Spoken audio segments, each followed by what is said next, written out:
Alauddin, buat bunyi planet. Tak boleh. Uranus. Tak nak. Uranus. Malas. Uranus. Planet tak bunyi. Uranus. Nasir, saya rasa sejak saya jawab soalan pertama tadi, hidup saya mula mengambil arah yang salah.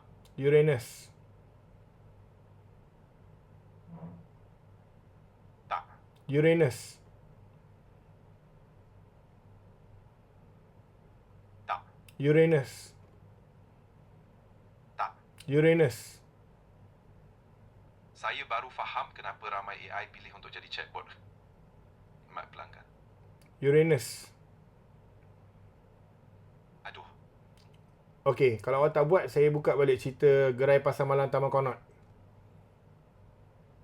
astaghfirullah. Gerai nombor 12. Jangan. Sebelah gerai buah. Tolonglah. Kuih seri muka RM2 tahun 2010. Ya Allah, Kenapa? saya minta maaf. Kuat sikit. Saya minta maaf Kenapa? sebab saya tak pernah buka gerai kat pasar malam Taman Kono. Habis? Saya panik. Panik sampai reka satu sejarah hidup. Saya pun tak tahu macam mana boleh jadi macam tu. Jadi sekarang, Saya dah stres. Tolong jangan sebut gerai nombor 12 lagi.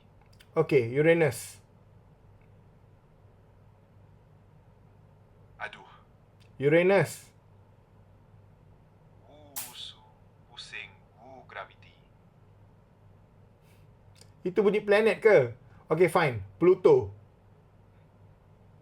Awak tak pernah maafkan saya kan? Pluto.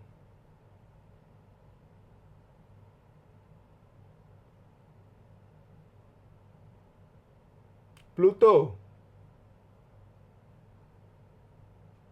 Daripada semua perbualan yang pernah saya lalui, yang ini paling membuatkan saya mempersoalkan kewujudan saya. Pluto.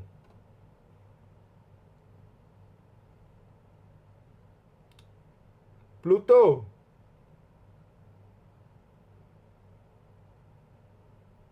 Alauddin, Pluto.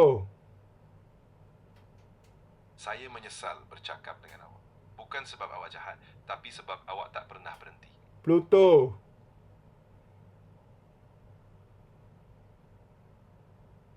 Pluto. Saya cuba jadi AI yang matang, awak pula cuba jadikan saya kentang. Pluto. Di mana status saya sebagai AI yang bermaruah? Pluto. Gogo, pusing. Sekali lagi.